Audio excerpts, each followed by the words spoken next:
Assalamualaikum warahmatullahi wabarakatuh.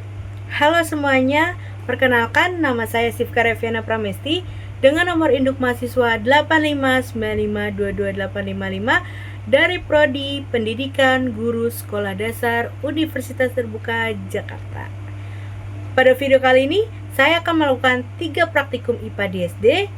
Yang pertama, gerak atau gerak lurus beraturan dan gerak lurus berubah beraturan. Yang kedua, color atau perubahan wujud benda. Yang ketiga, jenis dan bentuk gelombang. Simak dan tonton videonya ya. Yang pertama, gerak atau gerak lurus beraturan dan gerak lurus berubah beraturan. Di sini saya akan melakukan praktikum dengan gerak lurus beraturan. Langkah kerjanya, di sini saya sudah merakit katrol dengan 2 beban yang beratnya sama, yaitu 100 gram. Untuk bagian statifnya ada 3 titik, yaitu titik A, B, dan C. Titik A berada pada 0 cm, titik A ke B 25 cm, dan titik B ke C 20 cm. Percobaan pertama ini saya akan melakukan pengukuran dari titik A ke titik B yang ditempuh M1. Waktu tempuh yang dibutuhkan M1 adalah 0 second. Percobaan selanjutnya saya akan melakukan pengukuran dari titik B ke titik C. Waktu yang dibutuhkan adalah 0 second. Ini karena beban M1 dan M2 beratnya sama dan tidak ada berat tambahan. Kemudian saya akan melakukan percobaan dengan menambahkan beban, yaitu 30 gram. Saya membuat jarak ada 3 titik, yaitu titik A, B, dan C. Titik A 0 cm, titik B adalah jarak sebenarnya, sedangkan titik C saya buat 5 jarak yang berbeda, yaitu 5 cm, 10 cm, 15 cm, 20 cm, 25 cm. Ini saya akan melakukan pengukuran dari titik B ke 25 cm dengan waktu tempuh yaitu 1,56 detik. Selanjutnya pada titik B ke 20 cm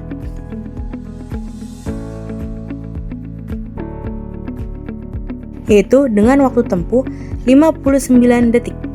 Percobaan selanjutnya dari titik B ke 15 cm yaitu dengan waktu tempuh 38 detik. Selanjutnya dari titik B ke 10 cm yaitu dengan waktu tempuh 30 detik. Selanjutnya dari titik B ke 5 cm yaitu dengan waktu tempuh 22 detik. Lurus berubah beraturan atau GLBB. Pada percobaan GLBB ini saya menggunakan jarak titik A 0 cm, titik B 25 cm, 23 cm, 21 cm, 19 cm, dan 17 cm. Ini saya akan mulai percobaan dari titik A ke 25 cm, yaitu dengan waktu tempuh 38 detik. Selanjutnya dari titik A ke 23 cm, yaitu dengan waktu tempuh 56 detik. Selanjutnya dari titik A ke 21, yaitu dengan waktu tempuh 63 detik. Selanjutnya dari titik A ke 19 cm, yaitu dengan waktu tempuh 76 detik. Ya, dari titik A ke 17 cm, yaitu waktu tempuhnya 83 detik.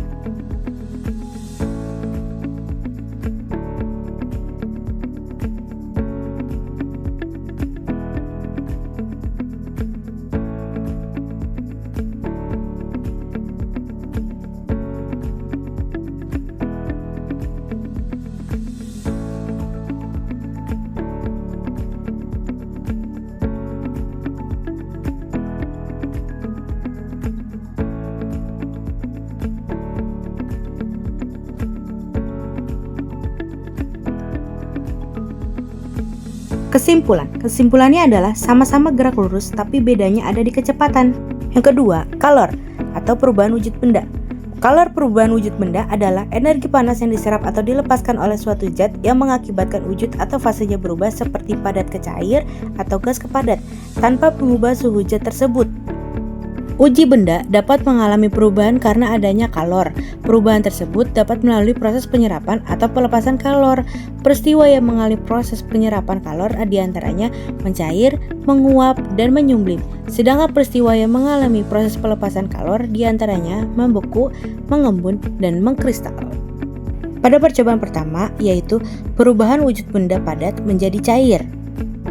Alat dan bahannya yang pertama lilin, yang kedua kaleng, yang ketiga tutup kaleng, yang keempat korek api, yang kelima sendok, yang keenam es batu. Langkah kerjanya, siapkan lilin, lalu nyalakan dengan korek api. Setelah sudah nyala, taruh lilin tersebut dan apit dengan kedua kaleng. Lalu taruh tutup kaleng di atas api dan masukkan es batu ke atas tutup kaleng. Dan tunggu beberapa menit sampai mencair.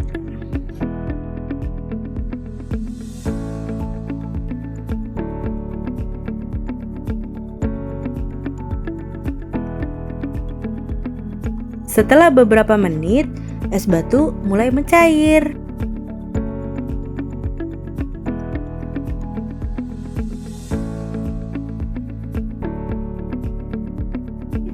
Kesimpulannya adalah ketika benda padat yang dipanaskan akan berubah wujud menjadi cair. Perubahan kedua yaitu perubahan wujud benda gas menjadi padat yang sering disebut mengkristal. Sebaliknya, perubahan wujud benda padat menjadi gas yang sering disebut menyublim. Alat dan bahan yang dibutuhkan adalah 1.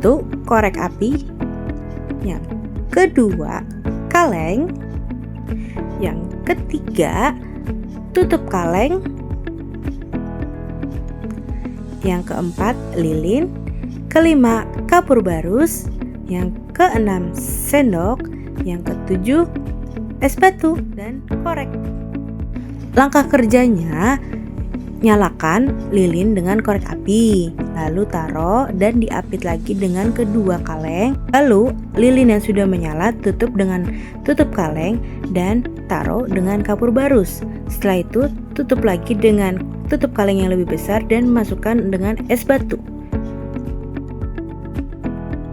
Tunggu hingga beberapa menit sampai terjadinya proses mengkristal.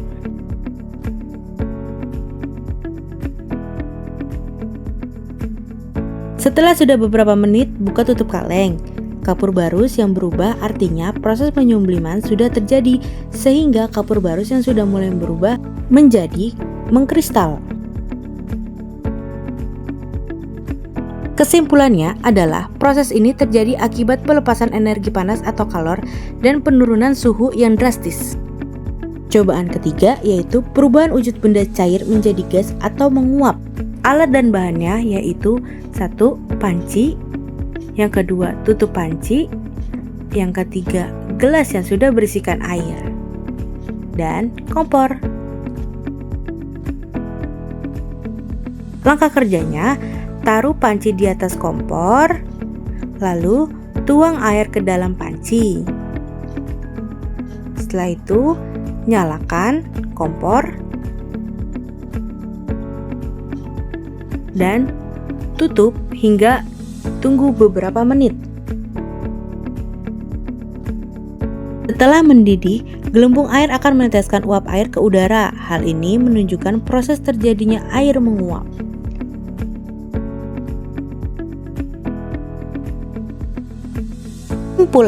Kesimpulannya adalah proses alami perubahan wujud cair ke gas yang terjadi di permukaan zat dipengaruhi suhu, luas permukaan, angin, dan tekanan. Proses ini menyerap kalor sehingga menimbulkan efek dingin. Percobaan perubahan wujud gas menjadi cair atau mengembun. Alat dan bahannya, yang pertama ada air, gelas, tutup gelas, sendok, dan es batu.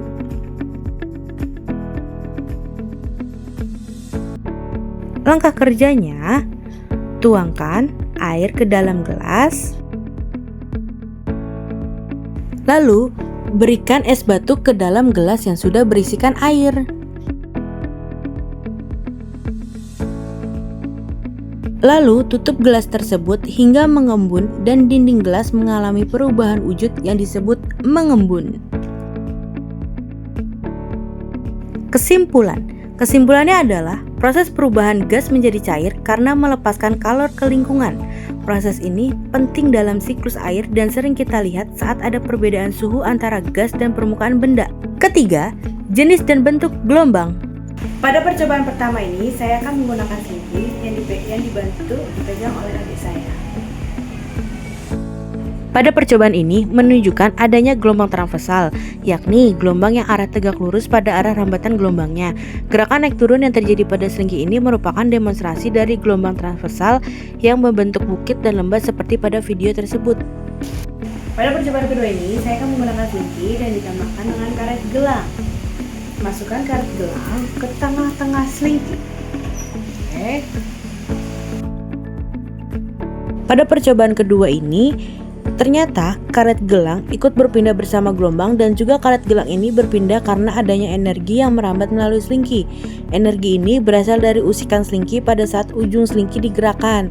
Gerakan karet gelang akan naik turun tegak lurus dengan arah rambatan gelombangnya. Pada percobaan ketiga, saya akan mengganti selingki dengan kabel listrik yang dibantu juga oleh adik saya. Pada percobaan ketiga ini, kabel listrik yang digerakkan dengan cepat ke kanan dan ke kiri berbeda dengan selingki. Bedanya, pada kabel listrik tidak muncul gelombang. Pada percobaan keempat, saya akan menggunakan kabel listrik dan karet gelang yang akan dimasukkan ke tengah.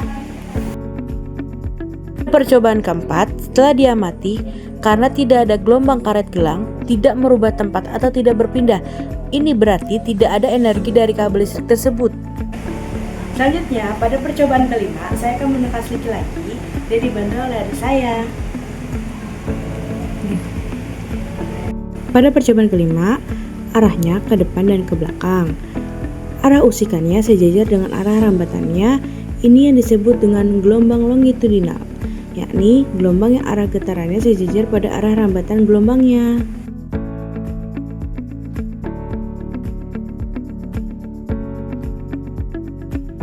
Kesimpulan, gelombang universal adalah gelombang yang arah getarannya tegak lurus dengan arah rambatnya. Gelombang longitudinal adalah gelombang yang arah getarannya sejajar dengan arah rambatnya. Perbedaan antara gelombang transversal dan gelombang longitudinal terletak pada arah getar dengan arah rambatannya, yaitu bila transversal arah getarannya tegak lurus dengan arah rambatannya, sedangkan longitudinal arah getarannya sejajar dengan arah rambatannya. Sekian video praktikum dari saya. Terima kasih.